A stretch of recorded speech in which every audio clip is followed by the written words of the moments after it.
Europe 1 13h. De 13h à 14h, vous écoutez Céline Giraud sur Europe 1 et Céline, vous décryptez l'actualité.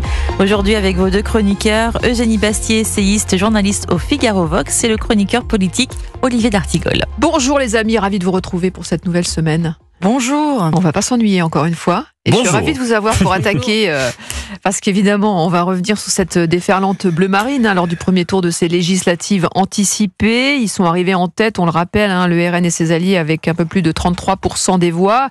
Est-ce qu'ils peuvent espérer désormais une majorité absolue à l'Assemblée nationale dimanche prochain ?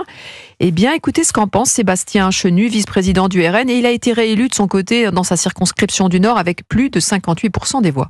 Nous voyons évidemment ceci comme une formidable victoire historique, en tous les cas, de premier tour, et avec la possibilité de créer demain une vraie majorité différente, large, unie pour redresser le pays. Vous pensez que vous aurez la majorité absolue dimanche prochain ? Oui, nous pensons que les Français nous donnent de la force. Ils l'ont fait hier soir par un vote qui, il faut bien le dire, aussi bien dans ses chiffres que dans les positionnements de nos candidats, beaucoup sont en tête dans les circonscriptions, devrait nous permettre de remporter, et c'est ce que nous demandons aux Français, une large victoire pour inverser le cours des choses.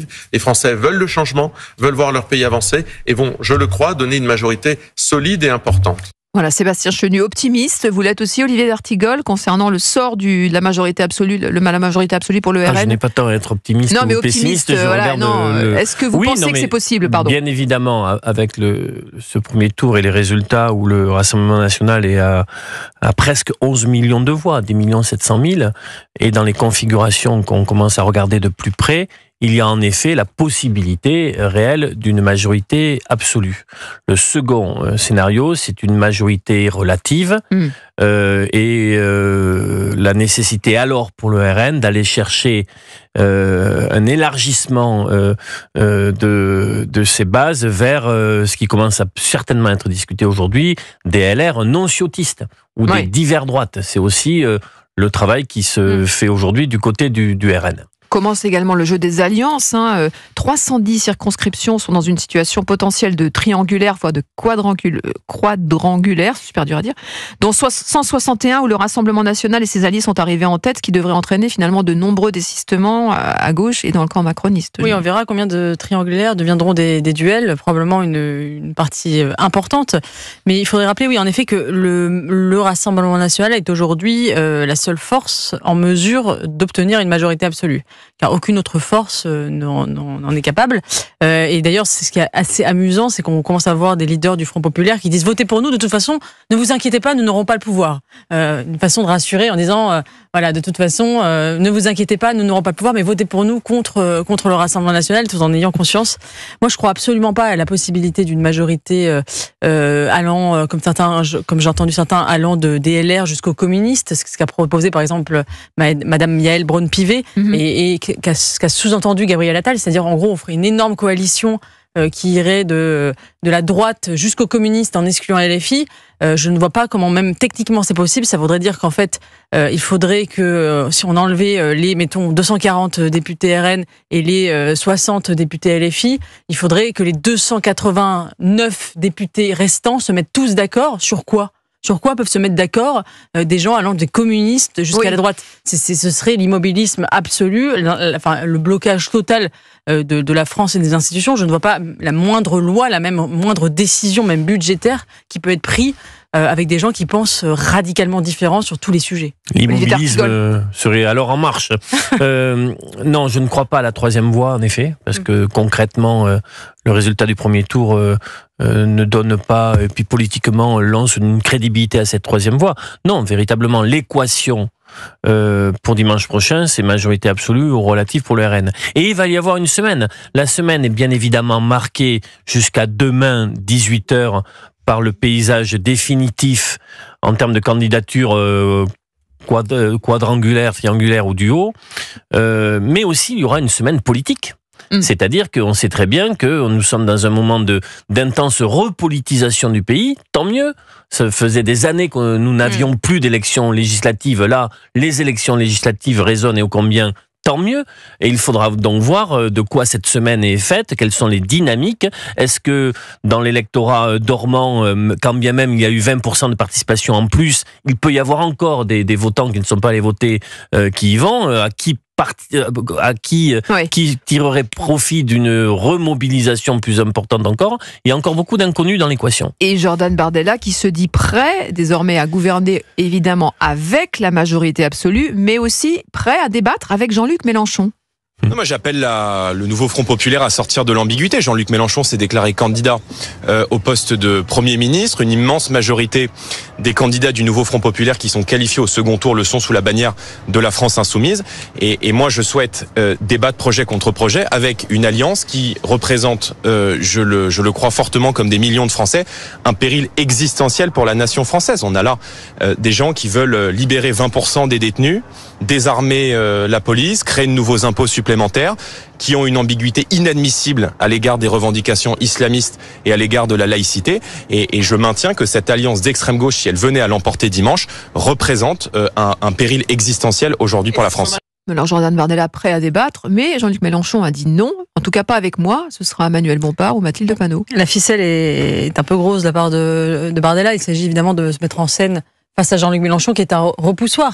Mais moi, j'ai une théorie, et je ne sais pas si elle sera partagée ici, mais moi j'ai une théorie. En écoutant Jean-Luc Mélenchon hier prendre la parole à 20h10 avec Rima Hassan, je me suis demandé s'il ne voulait pas que Bardella devienne Premier ministre. Ah bon ? Je m'explique pourquoi. Parce que pourquoi avoir choisi Rima Hassan ? Il y avait 10 députés, eurodéputés LFI. Avec un kéfier sur les épaules. Pourquoi la choisir si ce n'est pour faire peur et être un repoussoir ? Sachant que Rima Hassan... Pourquoi cette stratégie ? Parce que Jean-Luc Mélenchon cherche le chaos. L'extrême droite au pouvoir, ça lui irait très bien, puisqu'il pourrait se mettre dans la figure de l'opposition. Et moi, je ne vois pas d'autre explication à cette folie que d'avoir mis Rima Hassan à sa droite hier, qui n'est pas candidate à législative, qui n'a aucune responsabilité au sein de la France Insoumise, qui est juste un repoussoir antisémite qui fait peur à tout le monde, sauf aux banlieues, mais les banlieues votent déjà de manière écrasante pour lui. Donc pourquoi faire cela si ce n'est pour faire peur et en disant il y a eux et nous et au milieu il y a rien. Je peux peut-être vous donner un début de réponse. Depuis le début, l'objectif en termes d'élection pour Jean-Luc Mélenchon n'est absolument pas ces législatives, mais la prochaine élection présidentielle. Oui. Quand il dit ça se jouera au final entre eux et nous, il pense bien évidemment au prochain rendez-vous présidentiel. Il a très vite vu qu'il n'était pas le centre de gravité de cette nouvelle alliance électorale. Il a très bien vu les prises de position, la défiance qui s'est exprimée le concernant. Et les retours de terrain, alors que le nouveau Front Populaire a fait presque 9 millions de voix dans ce pays, les retours de terrain des équipes de campagne, ça a été beaucoup. Jean-Luc Mélenchon a été un véritable boulet pour nous. C'est-à-dire que sur les marchés et dans les discussions, on a eu beaucoup de remarques dures des fois concernant l'alliance avec Jean-Luc Mélenchon. Donc il a très bien senti ce pays, c'est un animal politique. Et donc il sait très bien là que le paysage de dimanche ne donne pas la possibilité d'une majorité pour le nouveau Front Populaire. Et donc il crée une nouvelle tension pour être de nouveau au centre du jeu et préempter la candidature de la prochaine présidentielle. C'est un mot repoussoir peut-être pour la majorité des Français, mais aussi moteur dans son propre camp, parce que rappelons qu'hier il a été acclamé place de la République, Jean-Luc Mélenchon, par des jeunes en délire, acclamé, que tous ses proches Obono, Caron, Chikirou, Legrain ont été élus au premier tour, dont certains avec des scores de 60%.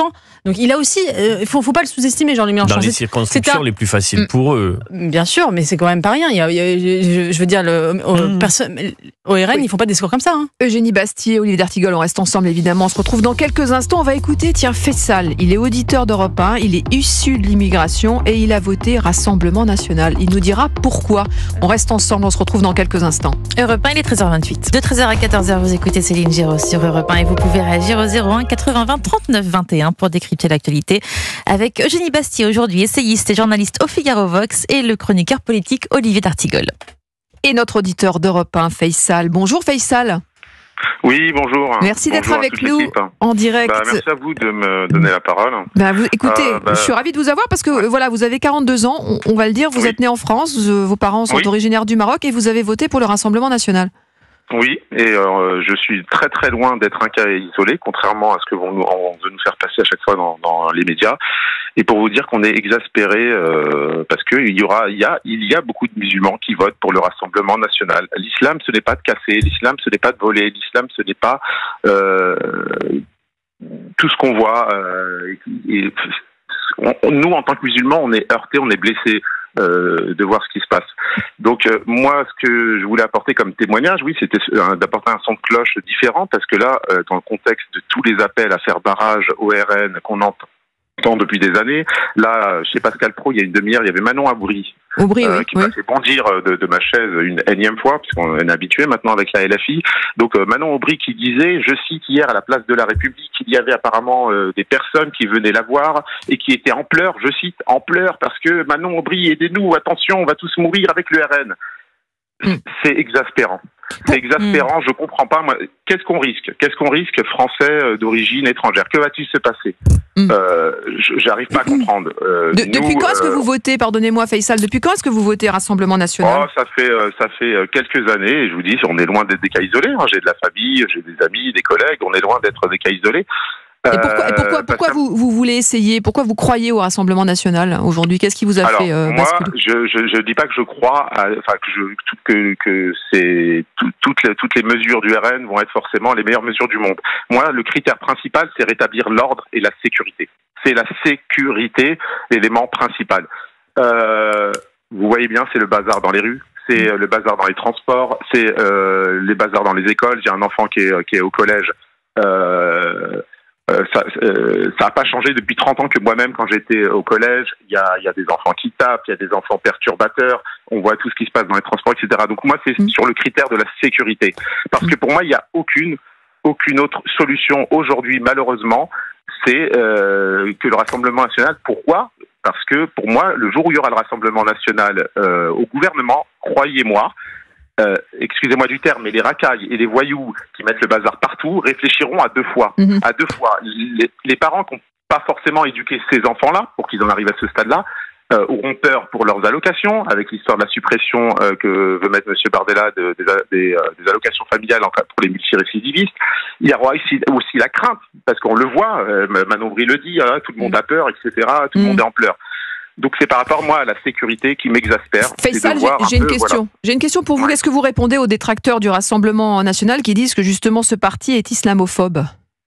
Je suis musulman, madame, pratiquant, je fais mes prières, je fais mon ramadan, mais à un moment donné, la France est un très beau pays. La France a accueilli nos parents. Ils ont travaillé. Mes parents, je vous ai dit, sont venus du Maroc. Ils ont travaillé, ils ont bossé, ils nous ont appris ce qu'était l'histoire de France. Ils nous ont appris à nous intégrer. Aujourd'hui, j'ai grandi dans les cités HLM, ça je l'ai pas dit, mais j'ai grandi dans des grandes cités HLM, d'accord, de 15 étages, où on était tous, comme le disent, entassés. Mais nos parents nous ont éduqués. On a bossé, j'ai bossé, ils nous ont jamais lâchés. Oui. J'ai fait une classe préparatoire. Je suis ingénieur en informatique. Pourtant, je suis issu de ces cités HLM. Et moi, j'ai vécu, donc j'ai vu. Il y avait une majorité des gens qui mettaient le bazar. Il y a une majorité des gens qui ne veulent pas travailler. Une majorité des gens qui traînaient jusqu'à 23 heures le soir. Une majorité des gens qui cassaient, qui volaient et qui nous font honte. Parce qu'il faut pas croire, nous, la communauté musulmane, quand on voit ça, on a honte. On a honte. Donc aujourd'hui, voilà, on est exaspérés. On veut que la sécurité soit rétablie, surtout parce que moi-même, en allant au boulot dans les transports à plusieurs reprises, bien que moi-même je sois d'origine maghrébine, ça m'est arrivé des problèmes. Mes enfants aussi, on est exaspérés. Je vous dis, on est exaspérés, donc on veut un changement radical. Faisal. Donc il faut arrêter ces discours de la France insoumise, du barrage. Oui, justement, qu'est-ce que vous pensez de ces désistements pour faire barrage au RN? C'est malheureux, on va se retrouver à nouveau pour la énième fois encore, peut-être avec un RN qui ne sera pas en majorité absolue mais que relative, et on va nous faire un coup, je sais pas, sorti de nulle part avec un François Hollande, Premier ministre d'une coalition. C'est malheureux parce qu'en fait on respecte pas le choix démocratique des Français. Le choix démocratique des Français à 34%, c'est le RN qui doit gouverner normalement. Donc tous ces appels-là, c'est désespérant. On fait entre guillemets de la magouille pour à chaque fois éviter que le RN soit au pouvoir.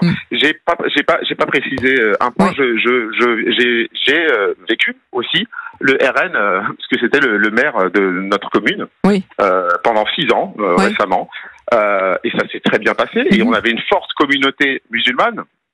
Oui. Est-ce que vous nous dites, Faisal, dernière question?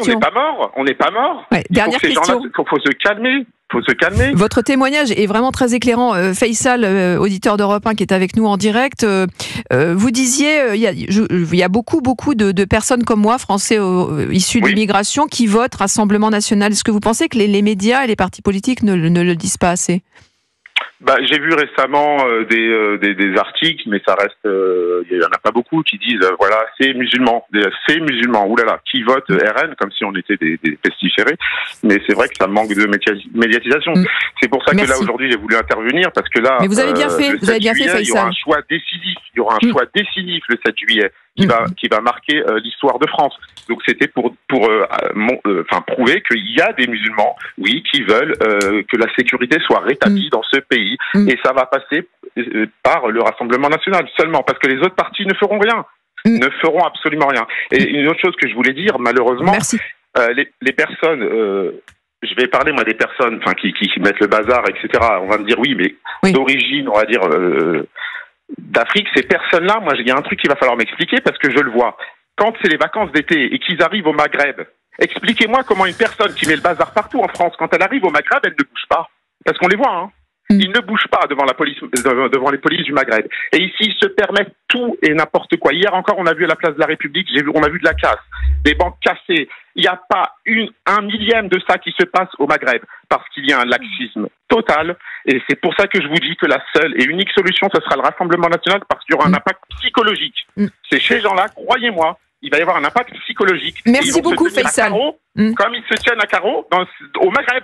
Donc ça sera psychologique. C'est pour ça que je vous dis c'est la seule solution aujourd'hui, malheureusement. Merci beaucoup, Faisal, pour ce témoignage, véritablement. Merci de nous avoir appelé Europe 1 13h. On vous donne la parole et Faisal, on vient de l'entendre, est véritablement remonté. Il nous explique pourquoi il a voté pour le Rassemblement national. Eugénie Bastier, Olivier d'Artigol. Je vous sentais vraiment très intéressé par ce témoignage. C'est un témoignage très intéressant et très fort. Et c'est vrai que je pense que toute la rhétorique du Front républicain, de l'Alliance des démocrates ne fonctionne plus. C'est-à-dire, les gens sentent bien, quand ils lisent le programme du Rassemblement national, qu'on peut trouver d'ailleurs populiste, démagogue et pour une large partie sur le plan économique infinançable, ils voient bien que ce ne sont pas des mesures qui sont antidémocratiques ou anti-républicaines. En tout cas, j'aimerais bien qu'on m'explique lesquelles, parce que par exemple, la priorité nationale qui est dans le programme du Rassemblement national a été proposée par les Républicains dans la loi immigration de décembre dernier. Ils avaient mis la priorité nationale et ça a été voté par des macronistes, par des LR et par des RN. Donc pourquoi ce qui est proposé par des LR serait anti-républicain, antidémocratique, et ce qui est proposé par le RN serait démocratique et républicain et pas au RN. Donc voilà, je trouve que cette rhétorique-là qui enfle, qui est devenue une sorte de substitut à une gauche qui en fait ne s'entend sur rien sauf sur ce barrage républicain, ne dupe plus les électeurs. Et les électeurs comme Faisal, on vient de l'entendre, Olivier d'Artigol, je vous ai vu aussi réagir. C'était très fort, très fort. Il y a des choses dans le témoignage que je conteste. Dire par exemple, c'est le débat, c'est normal. Dire par exemple quand on a 34% au premier tour de législative, on doit pouvoir gouverner, non. C'est-à-dire on doit construire une majorité parlementaire, premier point. Deuxième point, quand j'entends dire il y a une majorité de gens dans les quartiers populaires qui se comportent mal, non. C'est-à-dire justement les habitants. Oui, mais c'est pour ça c'est intéressant de discuter. Quand même dans une il y a des minorités actives qui pourrissent la vie d'une majorité de gens qui vivent dans ces quartiers populaires. Et après, moi, ça me tarde qu'on revienne dans un pays, mais je ne sais pas si on va y arriver, où en fait chacun pourra s'exprimer et parler comme citoyen et sans être obligé de mettre sur la table son appartenance religieuse ou pas. Il y a aussi des agnostiques et des athées et des gens qui sont athées, on les oublie le plus souvent. C'est-à-dire que l'entrée dans le débat politique sur la dernière période par le prisme de sa religion est quelque chose pour moi qui commence à être un peu lourd dans le climat national. Après, ce que j'entends aussi, cette réalité, et c'était très bien de pouvoir l'entendre, on ne peut pas tomber dans un manichéisme qui viserait à faire croire que aucun musulman dans notre pays ne vote pour le Rassemblement national. D'abord, on sait que ça n'est pas le cas, et il y a aussi des citoyens français de confession musulmane qui, très très honnêtement, on peut contester ce ressenti, mais sont inquiets de la possibilité de l'arrivée au pouvoir du Rassemblement national. Il exprime aussi cette inquiétude pour un certain nombre d'entre eux. Mais est-ce que selon vous, c'est pris en compte suffisamment par les médias et les partis politiques ? Ça. En tout cas, quand bien même ça ne serait pas pris en compte, le résultat des européennes et du premier tour des législatives devrait les amener à reconsidérer le sujet. Parce que le témoignage de Faisal, je reviens encore une fois dessus, est terriblement éclairant. C'est-à-dire qu'il a à la fois son ressenti, il est né en France, de parents marocains, il explique comment il s'est intégré, comment il en a bavé aussi, pour s'en sortir, que c'était pas simple, comment il essaie de tenir une éducation, d'éviter que ses enfants dérapent, que c'est pas simple. Il dit la manière dont ça a pu fonctionner et combien ça dysfonctionne aujourd'hui. Voilà. Il dit ça. Et le laxisme prisme dont il parle aussi. C'est intéressant aussi quand il dit ces gens-là, je les revois moi après au Maghreb et ils se tiennent à carreau. C'est exact. Donc voilà, donc ça c'est du concret, c'est du terrain. Eugénie Bastier, voilà. Et le détonateur du vote de ce monsieur, de cet auditeur, c'est un témoignage intéressant et assez déroutant parce qu'en fait on sait quand même selon les sondages que par exemple en 2022, 69% des musulmans ont voté pour Jean-Luc Mélenchon au premier tour de la présidentielle. Alors, ça veut dire qu'il y a quand même 31% des musulmans qui n'ont pas voté pour lui, mais voilà, il y a quand même, on sait qu'il y a aussi quand même quelque part une OPA de la France insoumise sur le vote musulman et qui d'ailleurs explique beaucoup des choix de... Est-ce que ça marche concrètement ? Ça marche puisqu'à 69% pour le moment, donc oui, ça marche dans une certaine mesure. Et il y a une abstention très forte en Seine-Saint-Denis, on l'a vu. Il y a une abstention très forte, effectivement. Et alors c'est là où c'est intéressant, parce que ce sont les personnes qui votent. Et ce sont c'est dans ces départements, il y a aussi, ce sont les départements où l'abstention est la plus forte. Mais quand même, aux dernières législatives, aux dernières présidentielles, l'électorat musulman s'est plus mobilisé que la moyenne des Français.